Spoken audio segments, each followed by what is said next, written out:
सनातन धर्म में मौनी अमावस्या का विशेष महत्व है।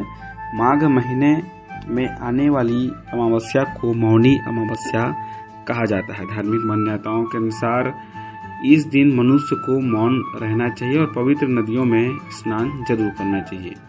छत्तीसगढ़ की राजधानी रायपुर के पंडित मनोज शुक्ला के अनुसार इस बार मौनी अमावस्या 9 फरवरी को आने वाली है। पौराणिक मान्यताओं के अनुसार इस दिन स्नान दान करने का विशेष महत्व माना गया है।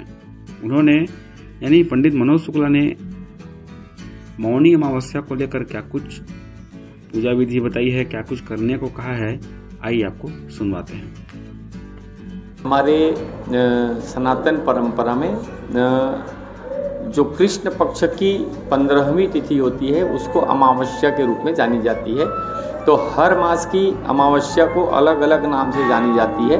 तो यह माघ मास के कृष्ण पक्ष की जो अमावस्या तिथि होती है उनको मौनी अमावस्या के रूप में मानी जाती है। अमावस्या मूलतः अपने पितरों के तर्पण के निमित्त ही इस दिन का कार्य जो है बहुत अच्छे से किया जाता है, जो पितरों को प्राप्त होता है। ये जैसे किसी दिन 2 अमावस्या पड़ गई तो प्रथम दिन को श्राद्ध अमावस्या, देव पितृकार या अमावस्या, स्नान दान अमावस्या, इस तरह से इनका वर्णित किया जाता है। तो इस दिन इस बार 9 फरवरी शुक्रवार को दोनों अमावस्या एक साथ पड़ रही है, स्नान दान अमावस्या और देव पितृकार्य अमावस्या। मौनी अमावस्या नाम से ही स्पष्ट है कि इस दिन ब्रह्म मुहूर्त में सूर्य उदय से पहले मौन रह करके नदी, तालाब या सरोवर में जा करके स्नान करना चाहिए।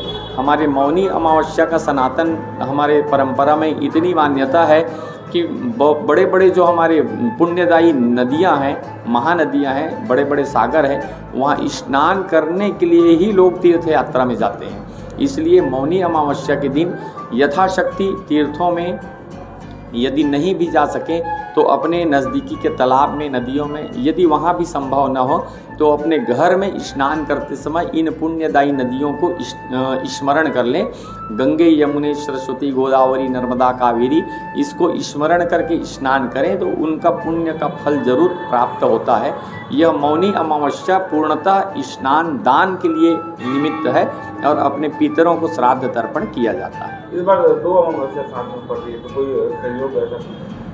2 अमावस्या नहीं, जैसे पहले दिन पूर्ण अमावस्या पड़े तो वो देव पितरों के कार्य के लिए होता है, दूसरे दिन कुछ समय के लिए तो केवल स्नान दान के लिए रहता है। लेकिन इस बार पूर्ण अमावस्या 9 तारीख को पड़ रही है, इसलिए देव पितृ कार्य, श्राद्ध आदि और स्नान दान आदि समस्त अमावस्या उसी दिन किया जाना है।